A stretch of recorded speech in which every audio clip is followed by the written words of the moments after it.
House Republicans have consistently fought to help those hardworking families that are struggling, whether they're trying to get back to work, trying to have their businesses reopened, or whether they're demanding that their kids be taught in the classroom. Those are the things that we've been fighting for, as well as to fight to get more vaccines in the arms of people. Unfortunately, that's not what we're going to be voting on this week. That's not what this $1.9 trillion liberal wish list giveaway bill does. And that's why we're strongly opposing it. And we're also pushing to expose just what is really in this bill. You know, back during Obamacare, Speaker Pelosi famously said, you've got to pass the bill to find out what's in it. You know, people are starting to find out what's in this bill. And they're also finding out what's not in this bill. They know that this bill does not dedicate real money to reopen schools. In fact, the press secretary for President Biden admitted that over the weekend, that the $130+ billion going to school doesn't even have to be used to safely reopen schools. Even the CBO pointed out more than 95% of that money won't even be spent this year.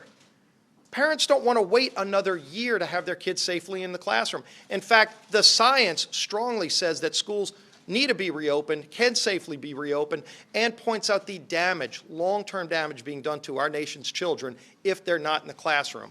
Estimates are that only about 40% of America's students are learning in the classroom every day. That means tens of millions of students are not getting the same educational opportunities. That's not something that's just going to last within these next few weeks. That's something that could last and hold them back the rest of their lives. We owe it to those children to open schools, and this bill ought to be focused on opening schools. And unfortunately, Democrats have pushed against those measures to do it. You know, we had amendments in committee to do things like ensure that we can reopen schools. Ensure that, by the way, we had an amendment to say let's go not to 100 million vaccinations in the first 100 days of Biden's presidency, but to go to 200 million vaccinations. Every Democrat voted against that amendment. How can you call it COVID relief when you oppose the measures to actually increase vaccinations against COVID? Just the other day, President Biden challenged Republicans to show him the waste. What would you cut, President Biden said. My response to President Biden would be, how much time do you have, Mr. President, to go through the litany of things in this bill that have nothing to do with COVID? Who said a subway to Silicon Valley has anything to do with COVID? Who said a $15 minimum wage that estimates show would kill over $50 billion in economic activity and jobs in America has anything to do with COVID?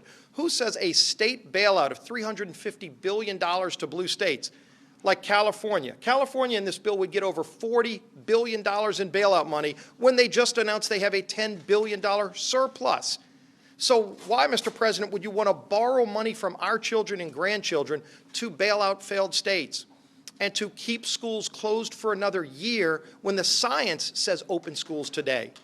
So my challenge to President Biden would be work with Republicans to actually help families who are struggling, to reopen small businesses, to get kids back in the classroom, not one day a week in 6 months, but today. The science says they can do it. The will is there. And by the way, there are tens of billions of dollars already passed in previous bipartisan bills to safely reopen schools. That's where the focus should be. Unfortunately, this bill falls far flat of those objectives, and that's why we strongly oppose it. Let's fight for those families. Let's help those kids get back in school, and let's defeat this virus working together.